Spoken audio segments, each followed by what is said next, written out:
Hi, நான் உங்கள் கலை psychologist. இன்றைக்கி என்ன பார்க்க போகிறோம் அப்படின்னா, ஹாலுசினேஷன் டெலிஷன்னா என்னென்னு பார்க்க போகிறோம்.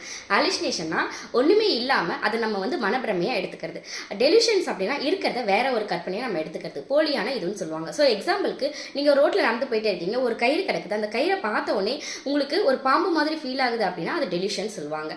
அதே நம்மளுக்கு ஒரு ஒன்றுமே இல்லை. இப்போ எக்ஸாம்பிளுக்கு ஒரு அம்மா இருக்காங்க, அவங்களுடைய பையன் அவங்க இறந்துட்டாங்கன்னு வச்சுக்கோங்களேன். இப்போ நம்மளே நிறைய பேர் வீட்டில் பார்த்துருப்போம், அவங்களுக்கு அவங்க பேசுகிற மாதிரியே கேட்கும், அவங்க கூப்பிட்ற மாதிரியே இருக்கும், அவங்க உட்காந்து இருக்க மாதிரி இருக்கும். இதெல்லாமே ஹாலுசினேஷன்ல தான் வரும். ஸோ இல்லாத ஒன்றை இருப்பதாக கற்பனை செய்து கொள்வது தான் ஹாலுசினேஷன். ஸோ ஹாலுசினேஷன்ல என்ன டைப் இருக்குன்னு பார்த்தீங்க அப்படின்னா, இந்த மாதிரி உருவம் தெரியறது, நம்ம காதுக்கு மட்டும் யாரோ கூப்பிட்ற மாதிரி பேசுகிற மாதிரி கேட்கறது, அது மட்டும் இல்லாமல் டேஸ்ட் நாக்கில் டிஃப்ரெண்ட்டாக நமக்கு தெரியறது, அது மட்டுமே இல்லாமல் நமக்கு உடம்புல ஏதோ ஊறுற மாதிரி ஃபீல் ஆகுறது, அதுவே நமக்கு டிஃப்ரெண்ட்டாக ஒரு ஸ்மெல் வர மாதிரி இருக்குன்னு 5 வகையாக நமக்கு டிஃப்ரென்ஷியேஷன் கிடைக்கும். ஸோ தெரியாதவங்க தெரிஞ்சுக்கோங்க, இதுதான் ஹாலுசினேஷன் டெலிஷன் அப்படின்னு சொல்லுவோம்.